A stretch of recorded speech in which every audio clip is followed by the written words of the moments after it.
Epidermis and hypodermis. We will start from the epidermis.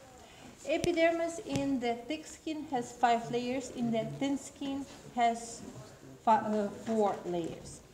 We're speaking about the thick skin.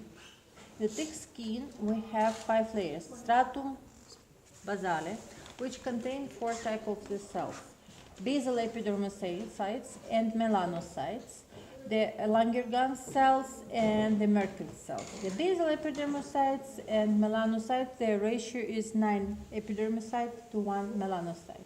Melanocytes give the tone for our skin and protect against the sun rays, the ultraviolet rays.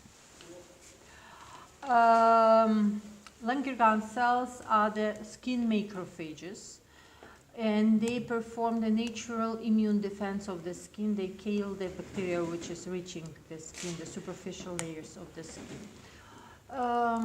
Merkel cells. Merkel cells is one cellular receptors, the touch receptors of the tactile receptors of the skin. These 4 cells are present in the basal layer. After that, we have the stratum spinosum. In the stratum spinosum, we have the cells, so mostly the basal epidermocytes, which has a lateral projections. And these lateral projections are interdigitating one with another, making the tight junction. That is why the skin performs its defense role. And the skin is not permeable for the liquids, for example.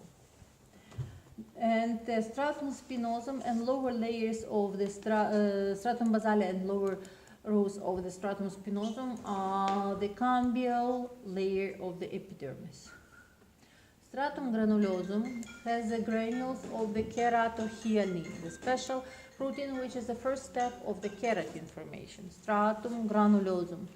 It's stained basophilically, the basophilic granules of the keratohyaline. Stratum lucidum contain the protein elidin. It's a greasy-like substance which the stratum lucidum looks on the slide like a pink ribbon. Stratum corneum contain the dead cells. All those cells contain the keratin and they are not functioning, they are dead. And the full regeneration of the epidermis takes from 15 up to 25 days. It depends how young is the organism. More younger people has more quick regeneration, physiological regeneration of the skin.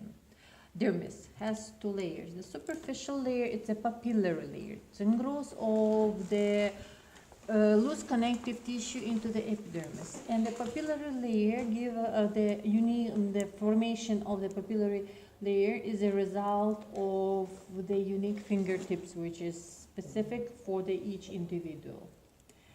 In the papillary layer, we can find the blood vessels and we can find the excretory ducts of the different two types of the cellular skin glands, the sebaceous glands and the sweat glands. The lower layer of the dermis is the reticular layer. The reticular layer contains the smooth muscles and also it contains a lot of the collagen fibers and elastic fibers which making the going in the different directions and making the network of the fibers gives the strength for the skin. And the hypodermis, it's adipose tissue with the end secretory portions of the sweat glands. The sweat glands, the Latin term is glandula sudorifera. The cells which produce the sweat, the secretory cells of the sweat glands are sudoriferocytes. We have 2 types of the sudoriferocytes, so light and dark. Light sudoriferocytes are secreting by the merocrine type of secreting, which are secreting just the liquid. The amino acids, the minerals with the water. And the sweat from the light sudoriferocyte has no smell. The dark sudoriferocytes are secreting by the apocrine type of secretion. The apex of the cell is removed. In the apex we have the cell membrane which contains the protein. That is why the dark cells, dark sudoriferous, the sweat from the dark sudoriferocytes has a smell. And the dark sudoriferocytes mostly are located on the foramen, on the pubis, on the hair portion of the hair, all the surface of our body is covered by almost by the light pseudoreflexes, glands with the light pseudoreflexes. Okay, the next one, the structure of the hair. You should realize that in the human body we have 3 subtypes of hair. Long hair on our head, also on the foramens, and on the sex organs. This is a long hair. We have the thick hair, which is the eyelashes and eyebrows, and the thin hair, which covering the whole surface of our skin. 3 subtypes of the hair. But they have almost all the difference in the structure, but almost a common morphology. Every hair has a hair root and a hair shaft. Hair shaft is outermost and the root is inside in the epidermis and dermis.